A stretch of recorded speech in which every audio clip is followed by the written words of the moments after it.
آپ نے دیکھے بنگلہ دیش کے مناظر ہیں جہاں بھارت کے وزیر اعظم نریندر مودی 50 سالہ تقریبات آزادی کی جو بنگلہ دیش کل منا رہا ہے اس میں مہمان خصوصی کے طور پر وہاں تشریف لا رہے ہیں، اور جو مناظر ہیں وہ ہیں مودی کے خلاف احتجاج کے، اور یہ اعلان کر رہے ہیں بنگلہ دیشی عوام کہ مودی کو یہاں نہیں آنے دیا جائے گا۔ اس سے پہلے حسینہ واجد جو بڑا قریب سمجھی جاتی ہیں مودی حکومت کے، بھارت کے بھی، اور جو ان کا ایک ٹریک ریکارڈ رہا ہے، ان کی موجودگی میں بنگلہ دیشی عوام کا اس طریقے سے سڑکوں پر آنا اور کھلے عام مودی کو للکارنا اور ان کے خلاف نعرے لگانا، کیا یہ ظاہر کرتا ہے کہ بنگلہ دیش بدل رہا ہے؟ اور وہاں پہ جس طریقے سے مذہبی جماعتوں کو دبایا گیا، خاص طور پہ جماعت اسلامی کو جس طریقے سے کرش کرنے کی کوشش کی گئی، وہ کیا ظاہر کرتا ہے؟ اور ابھی 3 دن پہلے جتنا بڑا احتجاج جماعت اسلامی کے ذریعے تمام وہاں مقبوضہ کشمیر کے عوام کے حق میں ہوا، اس سے پہلے نہیں دیکھا گیا۔ آج کا ہمارا موضوع یہی ہے کہ بنگلہ دیش بدل رہا ہے اور کس طریقے سے بدل رہا ہے، اس پر کریں گے بات، اور باقی پروگرام میں باقی سیگمنٹس کا سلسلہ بھی جاری رکھیں گے۔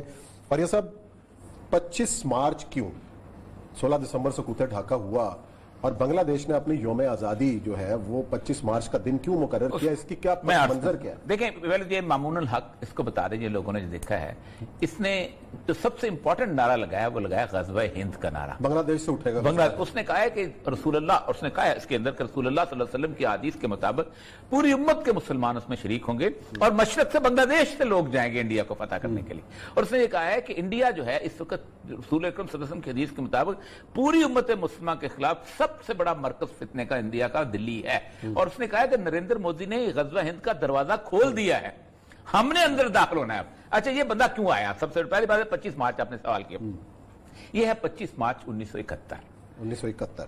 ہوا یہ تھا کہ جس وقت مجیب الرحمان اگرتلہ سازش کیس کے حساب سے اس کی کو سزا تقریباً ہو گئی ہوئی تھی، موومنٹ چل رہی تھی، 35 لوگ تھے اگرتلہ سازش کیس کے اوپر، تو اس وقت موومنٹ چلی تو اپوزیشن نے کہا کہ مجیب الرحمان کو رہا کرو، گول میز کانفرنس میں رہا کر کے وہ کیس واپس لے لیا گیا۔ الیکشن لڑا، الیکشن لڑ کے وہ جیت گیا، وہاں صرف بنگلہ دیش میں عوامی لیگ جیتی، مشرقی پاکستان میں جہاں بھٹو صاحب جیتے تھے۔ صحیح ہے۔ نیگوسیشن چل رہی تھی، اور وہ کہہ رہا تھا میرے 6 پوائنٹس مان لیں، جس میں صرف کرنسی اور وزارت خارجہ یہ ہوگی مرکز کے پاس، باقی دفاع شفا سب علیحدہ ہوگا، وہ بنگلہ دیش کی چیز۔ دوسرا اس نے کہا تھا کہ وہاں پر اجلاس جائے اور ڈھاکہ میں بلایا جائے گا۔ بھٹو نے وہاں جانا تھا، تو بھٹو یہاں آخری دفعہ جانے سے پہلے یہاں آیا تھا تقریر کرنے، اس نے کہا تھا جو بندہ بھی جائے گا میں اس کی ٹانگیں توڑ دوں گا، اور اس کو ڈیفائی کرتے ہوئے احمد رضا قصوری جو ہے وہ جہاں چلا گیا تھا، اور پھر اس نے بھگتا، اس کے باپ کو مار دیا۔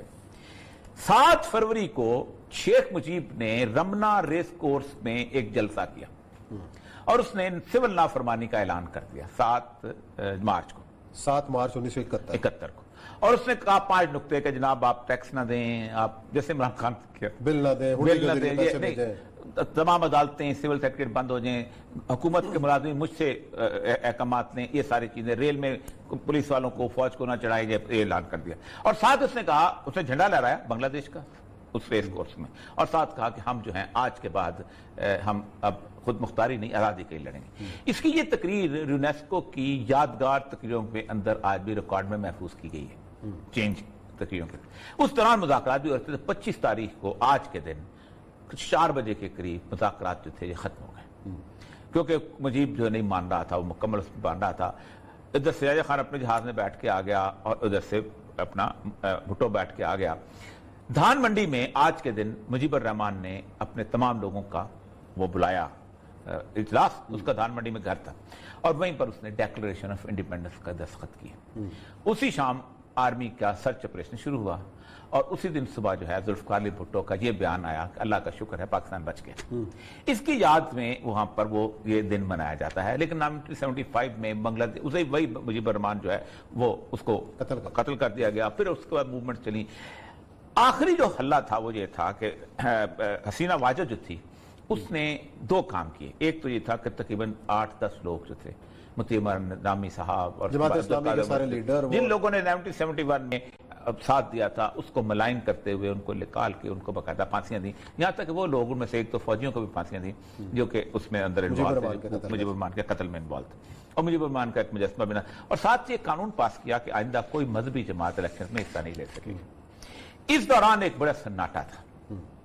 انہوں نے مودی کو لانے کے لیے یہاں پر ایک جیسے کہتے ہیں 50 سال کی اپنی وہ بنائی گولڈن جوبلی جو ہے، اور مودی کو انوائٹ کیا. اس سے پہلے گزشتہ ایک مہینے سے جو تھے وہ جلسے چل رہے تھے اور جلوس نکل رہے تھے.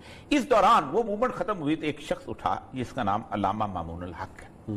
یہ مامون الحق جو ہے یہ جامعہ رحمانیہ سے شیخ الحدیث ہے نمبر 1. اکنامکس میں یہ پروفیسر تھا اور ایشین یونیورسٹی کے اندر پروفیسر رہا ہوا. اچھا. ایز اے جرنلسٹ اس کا ایک میگزین ہے، یہ اس کا میگزین نکالتا ہے اور اس کے ساتھ ساتھ یہ جسے کہتے ہیں سوشل ایکٹیوسٹ تھا.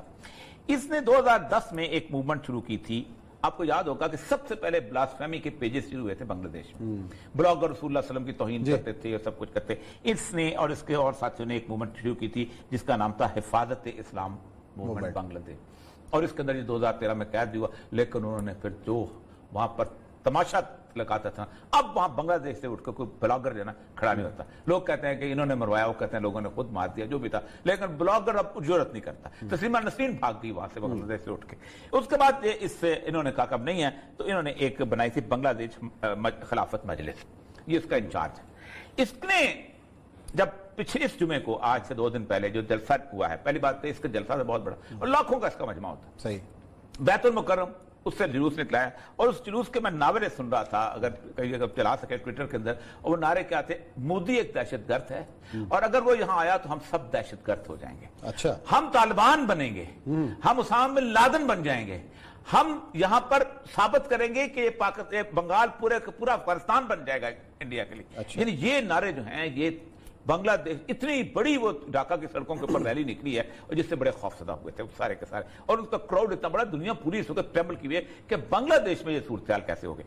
اس کی جو تقریر ہے وہ تقریر بڑی کمال کی ہے. اس کی تقریر کئی بھی تقریر ہیں لیکن اس تقریروں کے اندر اس نے 3-4 چیزیں سے بتائیں.